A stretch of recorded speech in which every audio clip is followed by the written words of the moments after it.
The bell over the diner door jingled softly as Emily wiped the counter for the 10th time that morning. The sun had barely crept over the horizon, and the lonely stretch of Route 66 outside the diner shimmered in the early light. She'd been working double shifts all week, tips were slow, the coffee machine was sputtering again, and rent was due in 4 days. But Emily kept her smile on, the same way she did every day, because she believed in small kindnesses. Sometimes it was a refill for a trucker who looked tired. Sometimes it was a free slice of pie for an old widow who came by just to talk. That morning, though, the kindness felt heavy. The place was nearly empty except for 2 regulars, a gray-haired farmer who read the paper at the corner booth and a teenage couple sharing pancakes. The quiet hum of the jukebox filled the space, soft country music echoing like a heartbeat through the walls. Then, the sound of engines broke the calm. Loud, echoing, roaring, like thunder rolling across the plains. Emily glanced up, expecting to see the local bikers who sometimes stopped in for coffee and pie. But what walked through the door wasn't them. It was 3 men, rough around the edges, wearing torn jackets and loud voices. Their laughter was sharp, the kind that made the air in a room shrink. The first one, a tall man with tattoos snaking up his neck, whistled as he slid into a booth. "Hey, sweetheart," he drawled. "How about some service over here?" Emily nodded politely. "Sure thing, sir. What can I get you to drink?" "Coffee," another one said, grinning in a way that wasn't friendly. "But only if you're the one pouring it, doll." She felt the knot in her stomach tighten but forced a smile. Coming right up, when she turned her back, she heard them laugh. One of them mimicked her voice in a high-pitched tone, and another slammed the table just to make her flinch. The old farmer looked up, frowning, but stayed quiet. The teenage couple paid quickly and left, their heads down. Emily filled the coffee cups with shaking hands. She'd been in situations like this before, men who mistook her politeness for weakness. She'd learned to keep her voice calm, her posture neutral. Don't make it worse, just get through the moment. But when she brought the coffee over, the tall one leaned closer. "You missed a spot," he said, pointing at his shirt. "How about you clean that up for me?" The others laughed, one snapping his fingers toward her like she was a pet. Emily took a slow breath. "Sir, please don't do that. You'll have to watch your language in here." The tall man grinned wider. "Oh, I'll watch it all right, sweetheart. Especially when you bend over." That's when he said it. Loud enough for the whole diner to hear. "Service, Btch." The word cracked through the air like a slap. The farmer dropped his newspaper. Emily froze, her face burning, her hands trembling just enough to spill a few drops of coffee onto the table. The man smirked, satisfied with the reaction.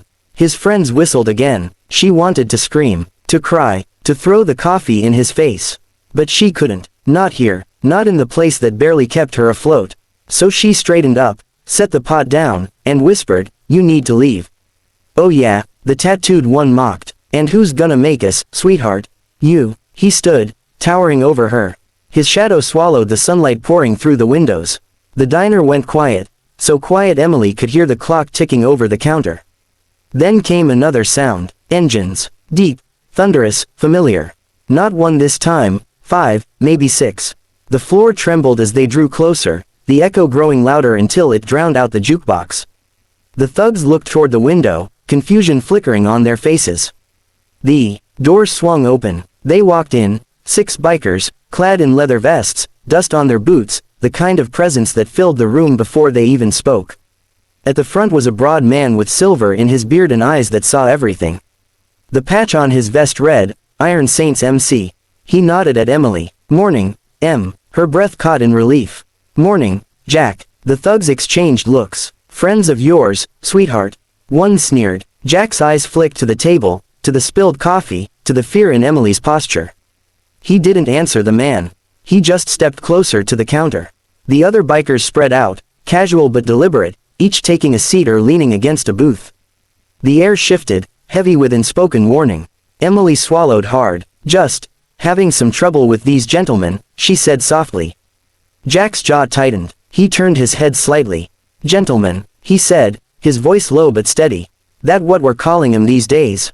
The tattooed one snorted. "Back off, old man. We're just having a little fun." "Fun," Jack repeated, like the word tasted sour. "See, that's the thing. Fun don't usually involve scaring a woman just trying to earn her living." Who the hell do you think you are? One of them snapped. Jack took a slow step forward. Name's Jack Harris, and I think I'm the guy who's telling you your fun's over. The diner felt smaller now. The sunlight through the windows seemed to freeze in midair. Even the old farmer was sitting perfectly still. One of the thugs stood, trying to puff up his chest. You don't scare me. Jack smiled faintly. I don't have to. The next few seconds stretched thin. The bikers didn't move, didn't raise their voices, but something in their stillness spoke louder than any threat could. Years of quiet strength, of protecting their own, of understanding what it meant to stand up when others couldn't. The tattooed man's smirk faltered. Come on, let's get out of this dump, one muttered, trying to sound in control. But Jack wasn't done. Hold up, he said, voice calm. Before you leave, you're gonna apologize to her. The leader turned back, eyes narrowing. You serious? Is a heart attack, Jack said. For a moment, it looked like he might refuse. But then he glanced at the 6 men standing silently behind Jack, their eyes cold, their expressions carved from stone, and his courage cracked. He muttered something under his breath and spat, fine. Sorry. Jack raised an eyebrow, louder. The man clenched his jaw. Sorry. Emily didn't move, didn't speak. She just stared, stunned, as they pushed past the door and out into the parking lot. Their truck roared to life and disappeared down the road. Silence hung heavy for a moment. Then Jack looked at her. You okay, Em? Her lip trembled. Yeah, I think so. He nodded. Good. You shouldn't have to take that kind of crap. Not from anyone. She blinked, the tears she'd held back finally breaking free. Thank you. Jack's expression softened. You don't thank me. You just make me the biggest damn coffee you got and one of those cherry pies you know I love.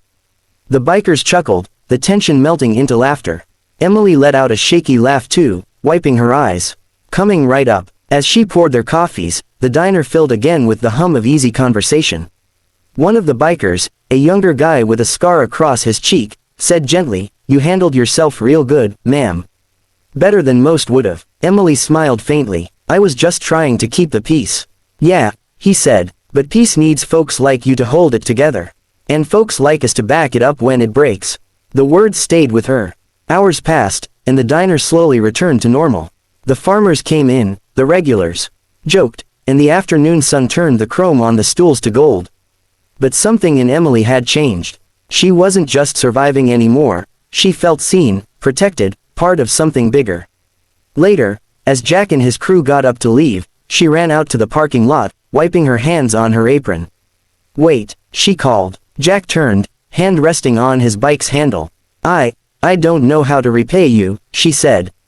Jack shook his head. You already did. You kept this place running when most folks would have walked away. That's worth more than you think. She hesitated, then smiled. Well, coffee's on the house next time. He grinned. You got yourself a deal, sweetheart. The engines roared to life again, the sound echoing down the road like thunder fading into distance. Emily stood there watching until they were gone, her heart still thudding, not with fear this time, but with gratitude. Inside, the old farmer folded his paper and said quietly, Good folks, those boys.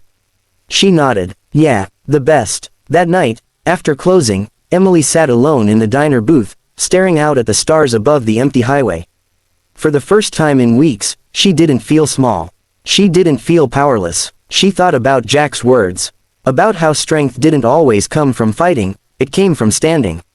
From being kind in a world that sometimes didn't deserve it. From believing there were still people who would walk in, just when you needed them most. The next morning, when she opened the diner, she found something taped to the counter. A small envelope, with grease marks and a motorcycle club emblem stamped on the back. Inside was a folded note and a wad of cash, at least a month's rent. The note read, Greater than, for the girl who stands tall. From the men who walk with thunder. Her hand flew to her mouth. She sat down, tears spilling freely this time, not from fear or exhaustion, but from something warmer. Hope. She looked out the window again, toward the horizon where the road stretched endlessly into the dawn. The world was still rough, still cruel in places, but now she knew it could also be just. And somewhere out there, she knew, 6 engines would always be ready to roar again, if ever another heart like hers needed them. Because sometimes heroes don't wear badges or capes. Sometimes they wear leather, carry scars, and drink black coffee in small-town diners. And sometimes, all it takes for the world to tilt back toward right, is for the right people to walk in.